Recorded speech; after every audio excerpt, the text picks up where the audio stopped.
day by day, day by day. Oh, dear Lord, three things I pray: to see thee more clearly, love thee more dearly, follow thee more nearly, day by day, day by day, day by day. Oh, dear Lord, three things I pray: to see thee more clearly, love thee more dearly, follow thee more nearly, day by day, by day, by day, by day.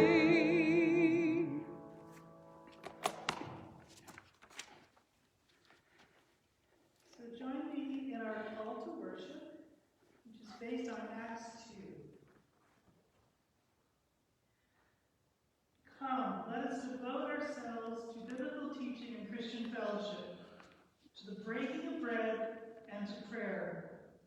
We are filled with awe because many wonders and signs are being done by disciples of Jesus Christ. All of us belong together. Our covenant of love yokes us one to another.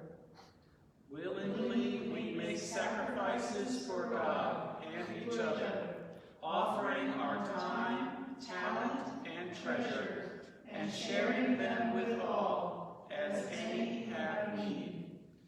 Day by day, as we invest our lives together, wherever we might be, we break bread at home, connected house to house, and share this holy meal with glad and sincere hearts, praising God and embodying the goodwill of all of God's people.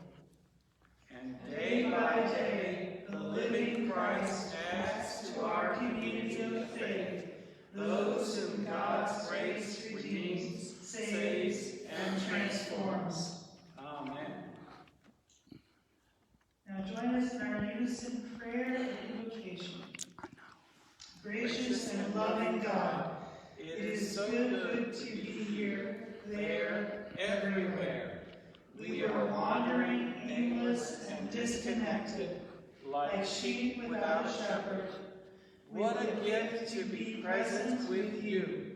Our staff comforts us. Your table is prepared. Your word inspires us. Your waters refresh and anoint us. Your goodness and mercy abound. Savior, like a shepherd, lead us. Amen.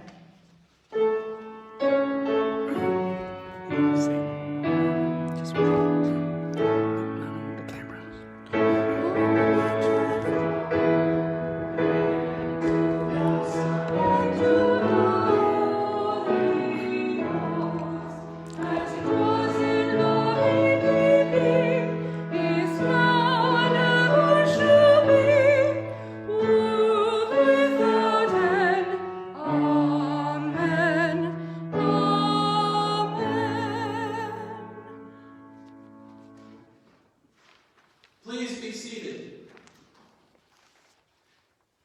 Welcome home to First Christian Church of Decatur. It is a joy to be with you in your home, on your screen, in your life, on this beautiful Sunday morning, May 3rd, 2020. We are William Garner behind the camera, our Director of Music, and the Reverend Anna Strickland, who will be presiding at the table. Our musical leadership is being provided by Allison Bullridge, our soloist, and Kathy Westbrook, our church organist. Our seminary intern is Jennifer Hassler, who you just heard lead us in the call to worship.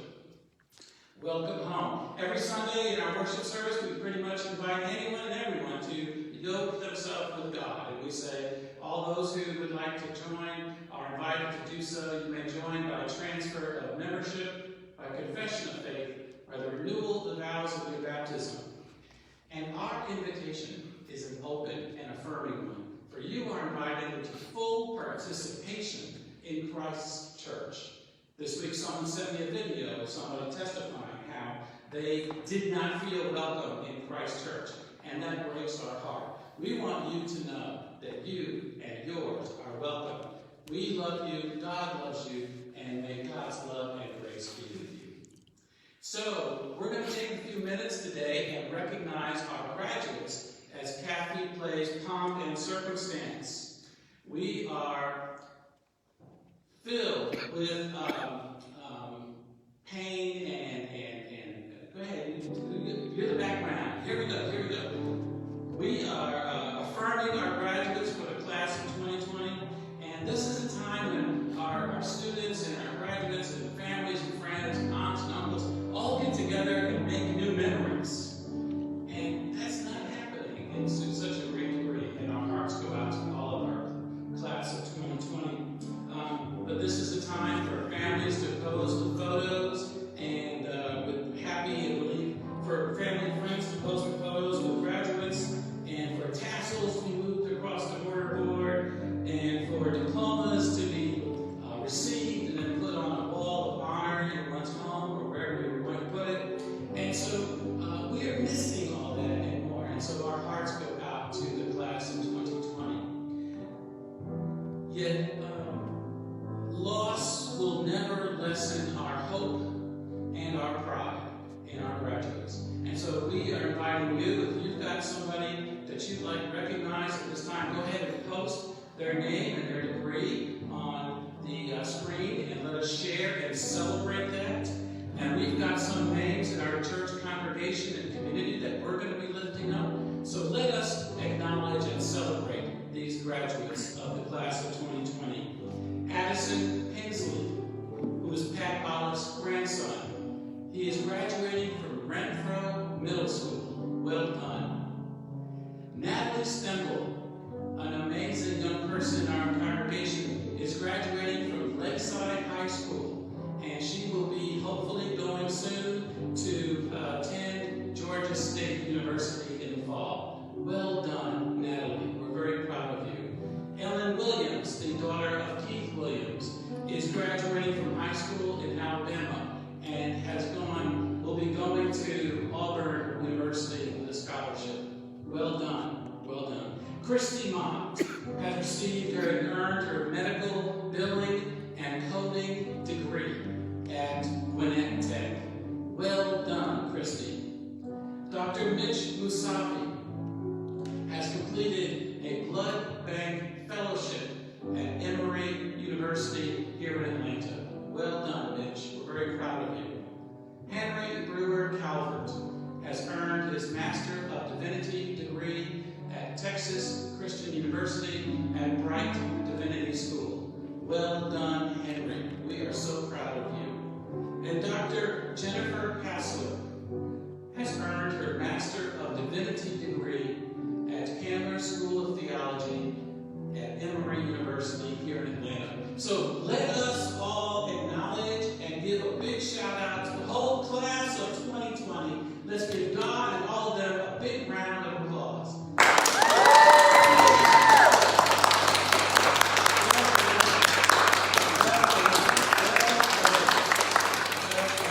We are so proud of you. We are so proud of you. We're going to take a minute now, and we're going to wrap up the internship of Jennifer Hassler, who has served faithfully and lovingly and with great many gifts and great faith our church this past year. She is, as I just mentioned, completing her time at Candler School of Theology. Jennifer has preached 5 times over this past year. She has fully participated in Sunday services. She has done special events. She has come to and participated in our community dinners. She has made pastoral calls. She's attended umpteen staff meetings and ministry meetings, and she has taught Sunday school classes.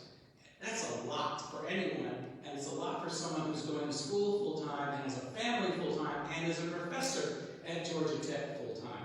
So we are thankful and grateful. Now, Jennifer is an affiliate member. Hold on one second.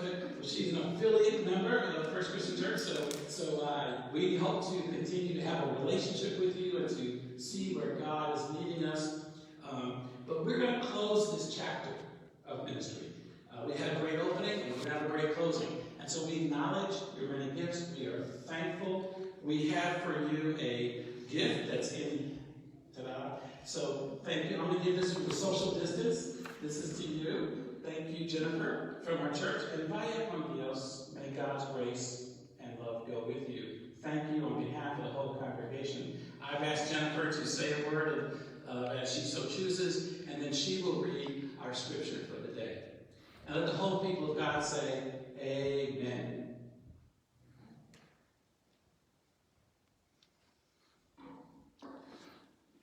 It's kind of amazing because it still feels like just yesterday that I was here for the first Sunday. So it's amazing how time flies.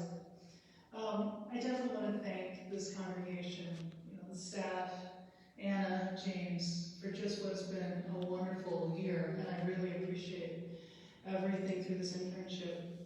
One thing you might imagine, the Candler students were all together. We tend to talk a bit, right? And there's a lot of discussions that go on. And, talking about various internships that we're doing is, of course, one of those things that gets discussed. And what I've realized when people have asked me, like, well, so how is yours? How is your internship going? How is your congregation going? And I would say, oh, it's been a really good situation. Everyone the congregation has come around me. It's been encouraging. Pretty much thrown me at everything, and it's been a wonderful experience. I look at an incredible look of surprise and shock as they reflect on some of their own stories. And I'm just all the more remembering just how thankful I am and how amazing it has been to be in this community. And it's been a wonderful thing. It's something that's very clear in this congregation when people say, welcome home. It really becomes home. And anyone who's asked, I strongly recommend is that if anyone else wants to do an internship, this is a phenomenal place to do that. And what I would simply say to the congregation is one word of thanks. I appreciate everything and all the encouragement. And number two, keep doing what you're doing. It is an amazing thing. And finally, although my internship will finish today, I'm still going to be around. So I look forward to being around the family. This has become family, and I am thankful to be here. So thank you very much. So now let us continue with our scripture for the day. And first, starting from Psalms 23. This is the King James Version. The Lord is my shepherd, I shall not want. He maketh me to lie in green pastures. He leadeth me beside the still waters. He restoreth my soul. He leadeth me in the paths of righteousness for his name's sake. Yea, for I walk through the valley of the shadow of death, I will fear no evil. For thou art with me. Thy rod and thy staff, they comfort me. Thou preparest a table before me in the presence of mine enemies. Thou anointest my head with oil. My cup runneth over. Surely goodness and mercy shall follow me all the days of my life, and I will dwell in the house of the Lord forever.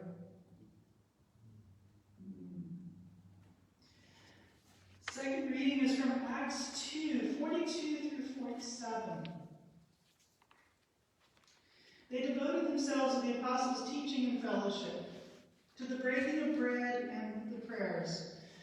Awe came upon everyone because many wonders and signs were being done by the apostles. All who believed were together and had all things in community. They would sell their possessions and goods and distribute them to all as any had need. Day by day, as they spent time together in the temple, they broke bread at home, and they ate their food with glad and generous hearts, praising God and having the goodwill of all the people. And day by day, the Lord added to their number those who were being saved. This is the word of the Lord. Thanks be to God. Amen.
Let the church say amen. Amen. Beautiful, beautiful. Let the church say amen. What a gift, Rogers and Hammerstein. From their pens to your voice and Kathy's fingers on that beautiful instrument, and our hearts, our souls and minds, reminding us that we never walk alone. We never walk alone. Who do we walk with? God. And God's mercy and goodness are with us all the days of our lives. And we are grateful. We are grateful. So when Betty and I lived in Texas, We had neighbors who walked down their driveway to get the morning paper and looked in their front yard, and their plastic pink flamingo was gone. Who in their right mind takes a plastic pink flamingo? They could not figure that out. It kind of reminded us of the time we lived in New York City and someone welcomed themselves to our welcome mat that said welcome. The theology is mind-boggling. Exactly 1 year later, that Texas couple walked outside to stretch and look at the morning sun, and their pink flamingo was back. Planted right back smack in the middle of their yard where it had been in the first place a year earlier. Only this time, around the shoulders of that plastic pink flamingo was a photo album.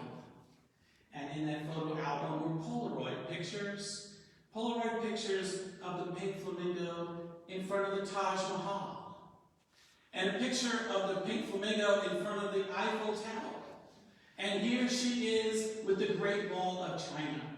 And here she is with the Brooklyn Bridge in New York City. My Lord and my God, that pink flamingo had been on a worldwide tour and had the Polaroid pictures to prove it. True story. You know, we have good days and we have crummy days. And we are reminded that God is with us all the time.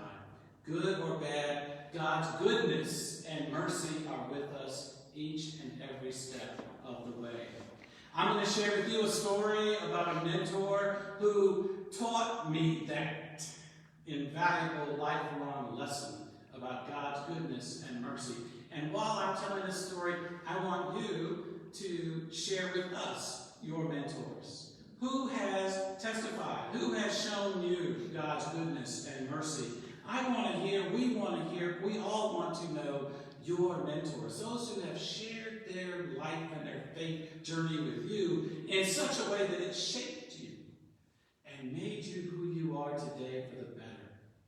For crummy days and good days continue for all of us, yet God's love is ever present. That I learned from the Reverend George W. Bill Weber. Dr. Weber passed away at age 90 in 2010. He was a teacher, a professor, a seminary president. He was a pastor. He was a friend and mentor of myself and so many. He was a teacher first and foremost. He taught students in seminary.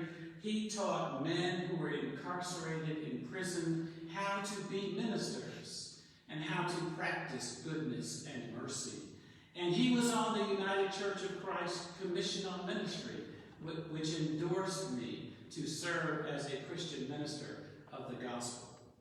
I heard Dr. Bill Weber preach at my home church one time, and he preached on the 23rd Psalm.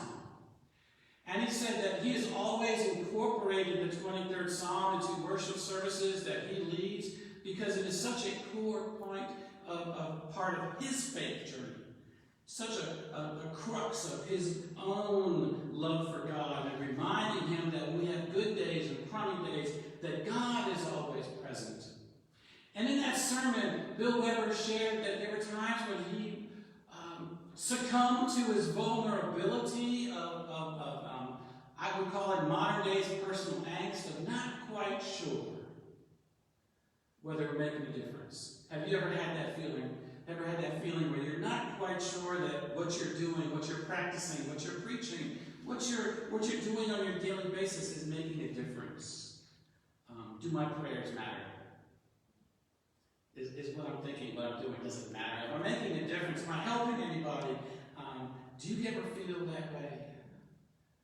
I know I do. I know I do. I think we all do. We all wrestle with that. And Dr. Bill Weber told this story that in the pastoral ministry one day, he was in his church study, and a young man walked into his study who had been a young boy in his youth program. And the young boy had grown up to become a man and had gone off and joined the army. And while he was in the army, he went to basic training. And in basic training, they said, okay, you're going to learn how to parachute. and they took him in a plane with all his platoon, and they put parachutes on their backs, and they said, open the door. They said, okay, everybody jump out, count to 10, and pull the cord. And this young man said to Dr. Weber, I was so scared. I told the sergeant I didn't want to jump. And he said, you're going to jump, and he kicked me out the plane. And I'm falling to earth, he said, and I was so scared I didn't do anything I was supposed to do. I did not count to 10. I did not pull the cord, and the earth was getting closer and closer, and I was so scared. And then I remembered that prayer we said in church, that you taught me in church.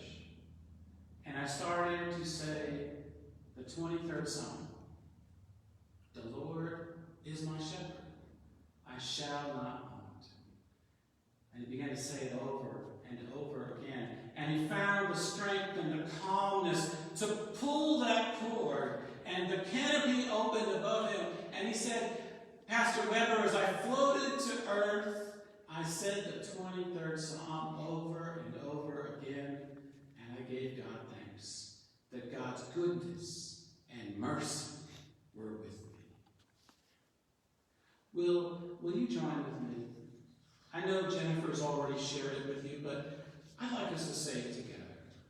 Will you join with me as we share together in the 23rd Psalm? Now, I learned it in the King James Version. That's the version my church used. So that's the version I'm going to be saying. But I invite you to say this in whatever version, whatever language you so choose. The Lord is my shepherd. I shall not want. He maketh me to lie down in green pastures. He leadeth me beside the still waters. He restoreth my soul. He leadeth me in the paths of righteousness for his name's sake. Yea, though I walk through the valley of the shadow of death, I will fear no evil, for thou art with me. Thy rod and thy staff, they comfort me. Thou preparest a table before me in the presence of my enemies. Thou anointest my head with oil, my cup runneth over. Surely goodness and mercy shall follow me all the days of my life, and I will dwell in the house of the Lord forever. Amen. Thank you so much. This 23rd Psalm is oft told, and we are taught that this was the tale of King David. King David is credited as the writer, the creator of the 23rd Psalm. He started as a shepherd in the fields of God, tending God's sheep. And then God anointed him to be a shepherd of God's people in amongst the cities of God. He was imperfect, flawed. He was bold and brave. He was faithful. He was authentic. He was real. He was human. And we can relate. He had good days and crummy days. And God's goodness and mercy followed him always. You know what's interesting about the 23rd Psalm is that King David would have been familiar with Ezekiel 34.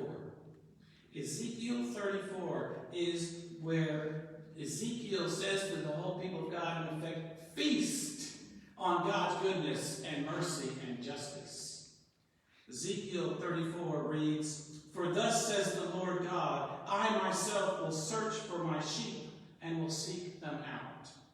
As shepherds seek out their flocks when they are among their scattered sheep, so I will seek out my sheep. I will rescue them from all the places to which they have been scattered. I will feed them on the mountains of Israel by the water courses and in all the inhabited parts of the land. I will feed them with good pasture.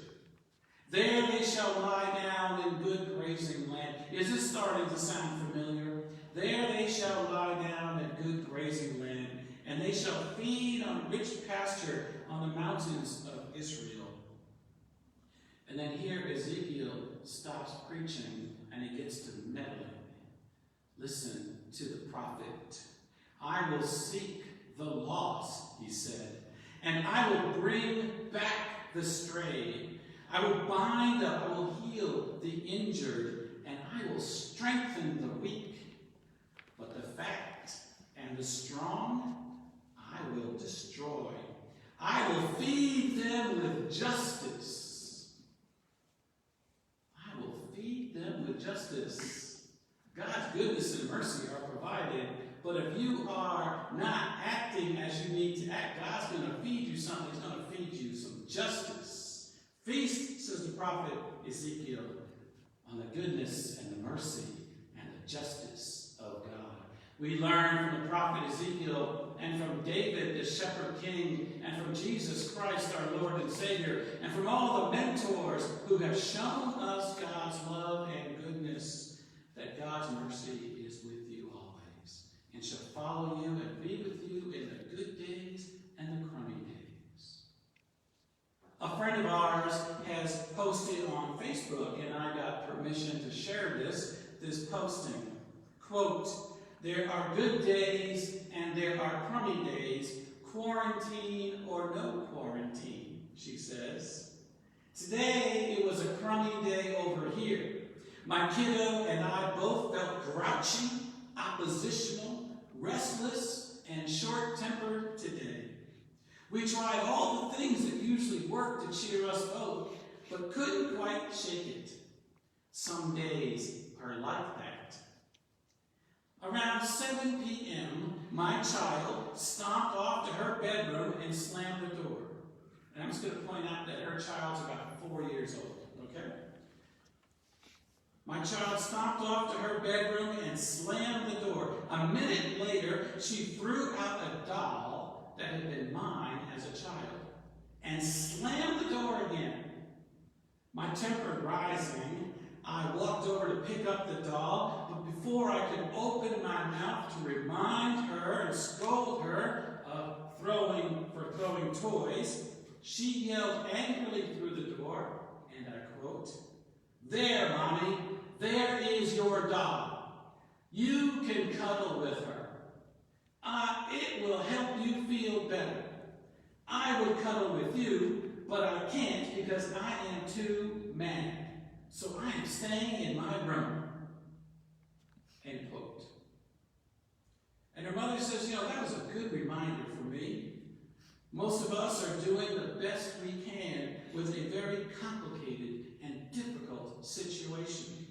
Many of us are operating with a pretty thin emotional reserve. And yet, we still want to offer love to those around us. It's not easy, she says. We are learning as we go. Some days we get big lessons. I hugged the doll. Some days are crummy. Some days are good. And some days we just need to hug that doll.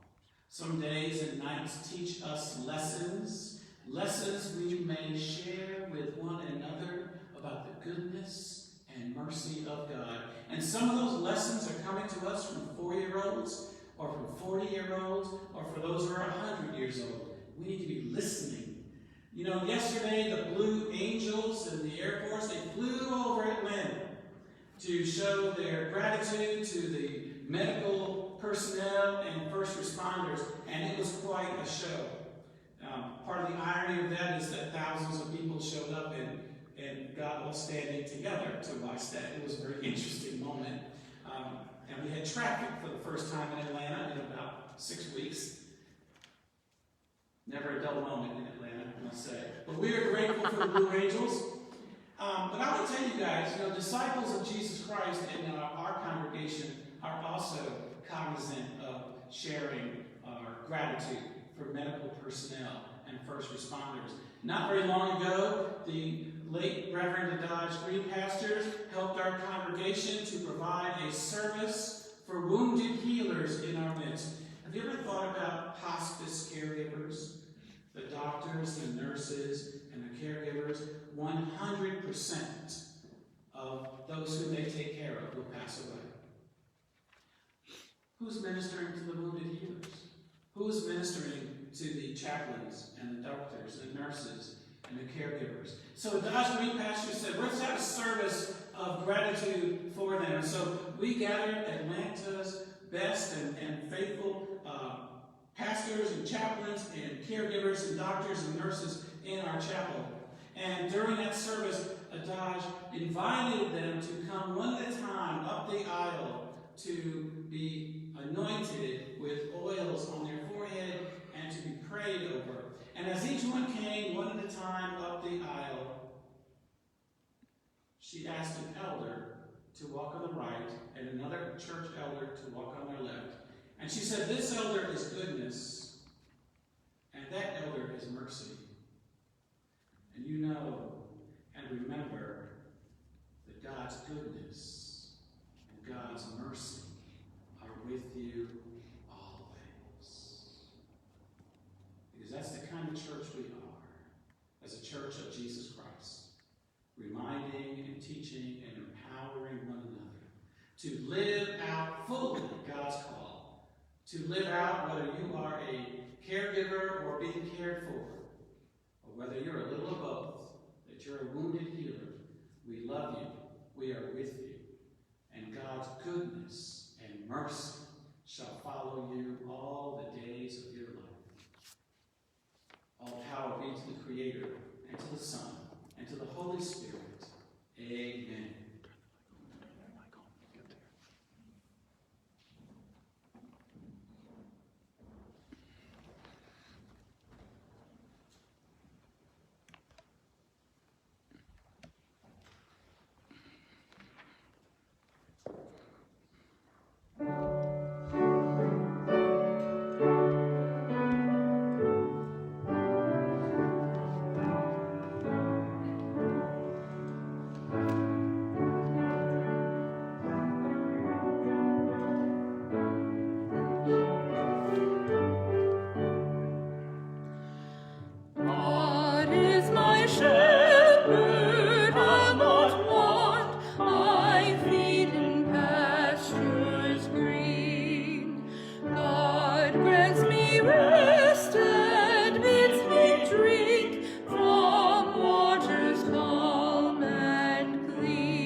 During these few weeks that we've been apart, I have seen such goodness in people and in you all. You are so wonderfully giving of your time, your gifts, and your resources. And I'm reminded every day and every week of what a gift you are, of how you embody the love of Christ to be shared with everyone, and you inspire me to do the same thing. And so if you'd like to give today, you may mail in your tithe. You can go to our website and click on the online giving button on the side, or download the online giving app. And if it's not already, we will post the link in the comments on this video. And now we come to this table with ordinary bread made by ordinary people. Yet it's holy when we take and eat and remember. Ordinary grapes taken by ordinary people and made into ordinary wine are holy when we hold the wine to our lips and drink and remember. This bread, remember, his love was given for us. And this cup, remember, God's love poured out for us. Bread and wine, from ordinary to holy. Let us remember. Let's pray.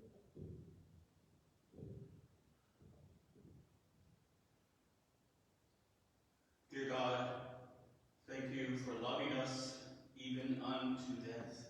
Send your Spirit upon us so that we may know that all who eat and drink at your table in our congregation and around the world are one body, one holy people. And in your name we pray. Amen. For I received from the Lord what I also delivered to you, that the Lord Jesus, on the night when he was betrayed, took bread, and when he had given thanks, said, "This is my body, which is for you. Do this in remembrance of me."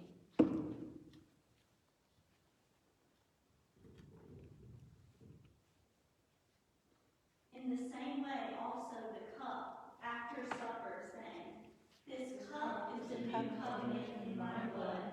Do this as often as you drink it in remembrance of me. For as often as you eat this bread and drink the cup, you proclaim the Lord's death until he comes."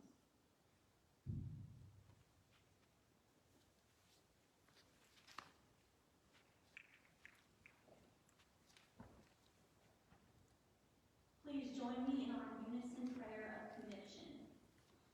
God, our help, we thank you for this supper, Share in the Spirit with your Son Jesus, who makes us new and strong, who brings us life eternal. We praise you for giving us all good gifts in him, and pledge ourselves to serve you, even as in Christ you have served us. Amen. Now let us pray the prayer that Jesus taught us to pray. Our Father, who art in heaven, hallowed be thy name.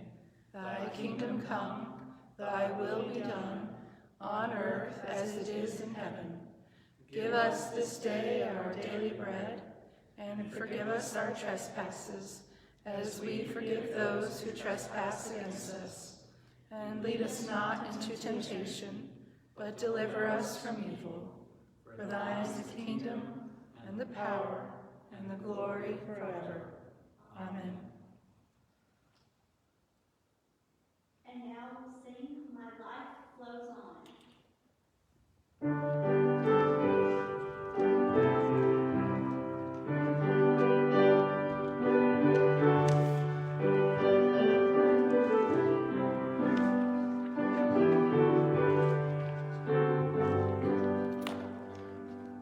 My life flows on in endless song.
The peace of Christ makes fresh my heart, a fountain ever springing.